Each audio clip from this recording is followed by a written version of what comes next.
Bismillahirrahmanirrahim. Assalamualaikum warahmatullahi wabarakatuh. Bertemu lagi di mata pelajaran pemeliharaan kelistrikan kendaraan ringan. Untuk kelas 11, kali ini kita akan meneruskan tema tentang pengapian konvensional.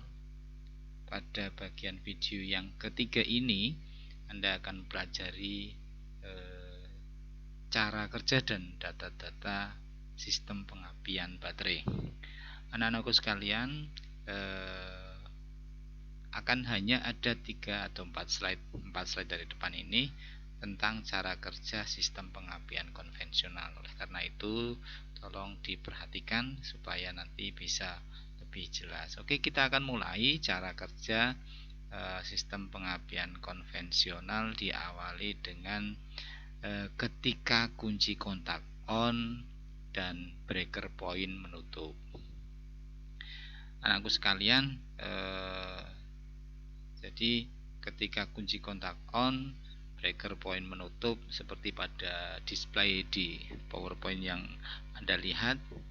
Jadi breaker point ini di sini, breaker pointnya atau platinanya itu menutup di sini, maka arus akan mengalir dari baterai, ya, arus mengalir dari baterai menuju kunci kontak, terus dialirkan langsung ke dalam kumparan primer, ya. Jadi kumparan primer terus menuju kontak pemutus. Oke ya.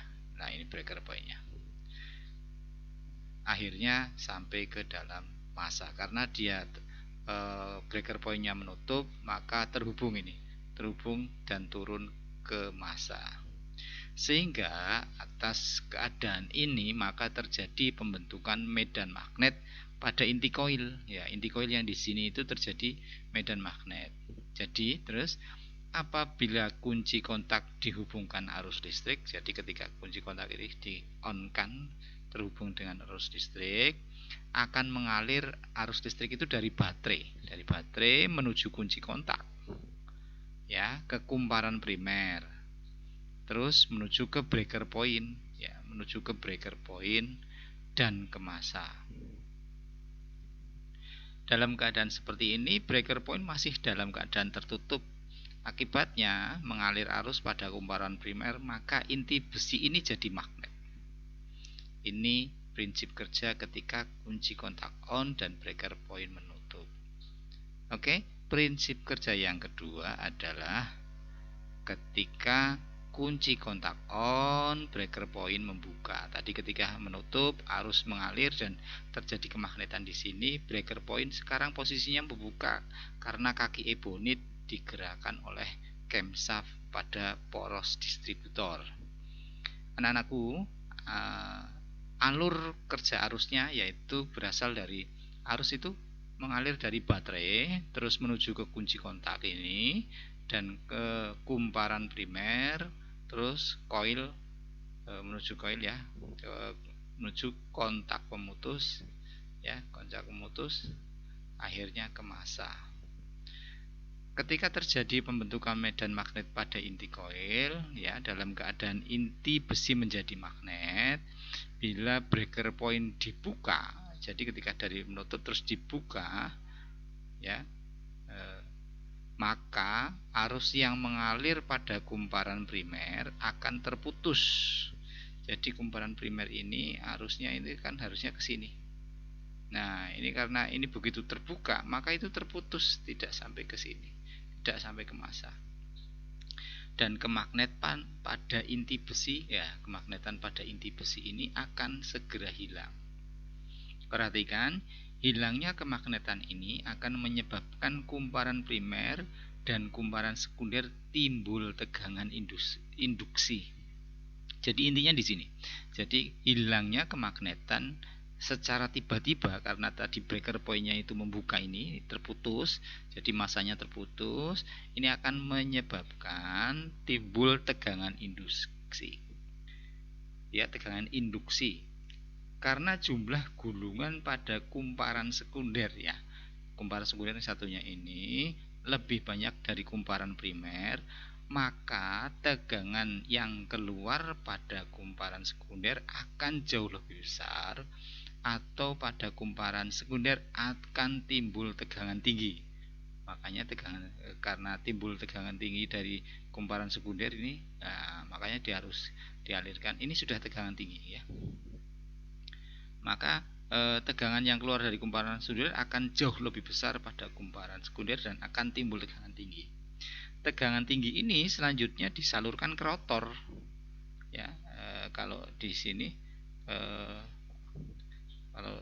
rotornya kelihatan di sini. Nah, akan disalurkan ke rotor ya untuk dibagi-bagikan ke busi pada tiap-tiap silinder. Jadi ini ketika jadi tegangan tinggi menuju ke rotor, dan ini berputar rotornya. Namanya rotor dari kata rotari, rotasi, itu berputar menuju ke busi ya, untuk dibagikan ke busi pada setiap silinder pada akhir langkah kompresi. Selanjutnya, tegangan tinggi pada busi ini diubah menjadi percikan bunga api di sini ya, di ujung busi, guna membakar bahan bakar dan udara yang dikompresikan di ruang bakar. Terjadinya tegangan tinggi pada kumparan sekunder ya, ini untuk satu kali putaran rotor itu terjadi 4 kali. Jadi satu kali putaran rotor itu terjadi 4 kali terjadinya pemutusan arus, sehingga terjadi, kalau di sini itu karena ada 4 busi, itu definisinya berarti ada 4 silinder, maka terjadi 4 kali breaker point ini membuka. Ketika membuka, maka masanya terputus sehingga timbul tegangan tinggi dari sini. Jadi 4 kali terjadi pengapian. Baik, seperti itu anak-anak. Jadi kalau sudah pada prinsip kerja kontak on, kunci kontak on, breaker point membuka, kita lanjutkan yang terakhir. Ya, ini data-data pada sistem pengapian baterai secara umum. Perhatikan ya. Perhatikan saat kunci kontak menutup, arus primer itu sekitar 3-4 ampere. Terus tegangannya di sini itu 12-14,5 volt. Oke. Di sini ada kode atau baterai 15 positif biasanya masuknya ke, jadi positif, baterai positif ke sini. Hambatannya itu pada kumparan primer antara 3-4 ohm dan kumparan sekunder 6-10 kilo ohm. Kenapa lebih besar? Ya namanya gulungannya lebih panjang, otomatis menghasilkan hambatan lebih besar gitu. Kalau ini kan gulungannya lebih pendek, itu seperti itu. Celah breaker point kontak pemutus ini ya, KP itu kontak pemutus, itu kisarannya 0,3 sampai 0,5 mm. Terus ini ada kondensator, nilainya antara 0,1 sampai 0,3 mikrofarad. Oke. Tegangan sekundernya antara 5 sampai 25 kV. Tahanan kabel busi, jadi tahanan kabel busi itu harus di bawah 20 kilo ohm. Kalau di atas 20 kilo ohm akan mempengaruhi dari nilai hambatannya besar, otomatis nanti tegangannya menuju ke busi menjadi mengecilkan tegangan, sehingga loncatan bunga apinya tidak akan optimal. Nah, di sini ada celah elektrode, jarak antara anoda dan katode pada busi 0,6 sampai 1 mm.